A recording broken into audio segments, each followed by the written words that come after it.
सुरक्षित आहेत का नाही हा प्रश्न निर्माण झाला.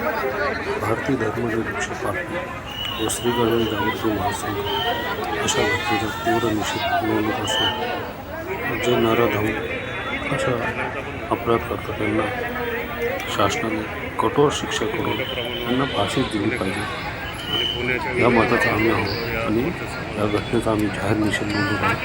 परंतु कॅन्डल मार्च काढणं किंवा निषेध नोंदवणं हाच पर्याय नसून ज्याप्रमाणे पोलिसांची जबाबदारी आहे, प्रशासनाची जबाबदारी आहे, राज्य सरकारची जबाबदारी, तसंच एक समाज म्हणून आपल्या सर्वांची नैतिक जबाबदारी आहे.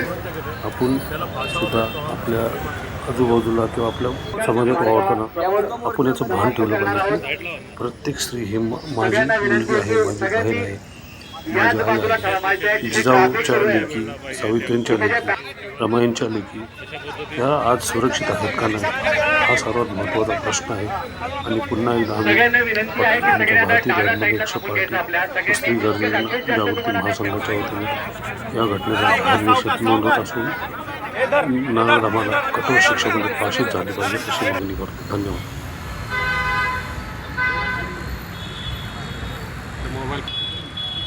एक मुलीचा बाप म्हणून मी इथे बोलतोय.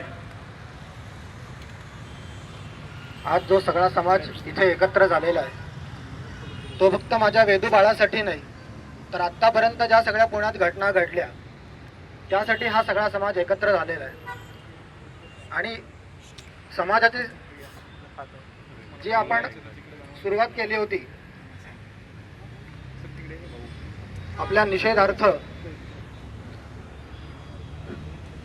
त्याची सांगता जिथे सावरकर स्वातंत्र्यवीर सावरकरांनी विदेशी कपडे यांचं होळी करून केली होती तिथे आपण या लैंगिक अत्याचार करणाऱ्या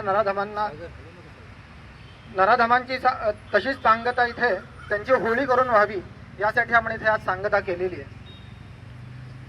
सर्वांना माझे एक हात जोडून विनंती आहे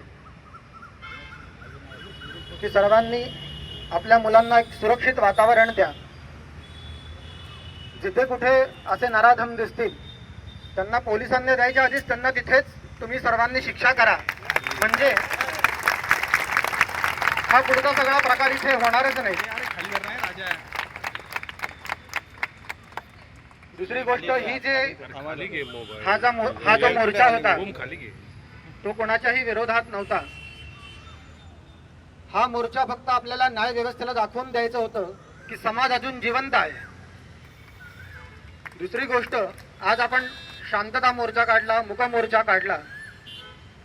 सरकारने फक्त एवढीच काळजी घ्यावी की या मोर्चांचं पुढे हिंसेमध्ये बळवण होऊ नये यासाठी सरकारने फक्त काळजी घ्यावी. आणि माझ्या चिमुकलीला आणि आतापर्यंत जे या लैंगिक अत्याचाराला बळी पडलेत त्या सगळ्यांना लवकरात लवकर न्याय द्यावा, लवकरात लवकर कठोरातली कठोर फाशीची शिक्षा त्यांना करावी असं मी सरकारसमोर आणि प्रशासनासमोर निवेदन करतो. धन्यवाद.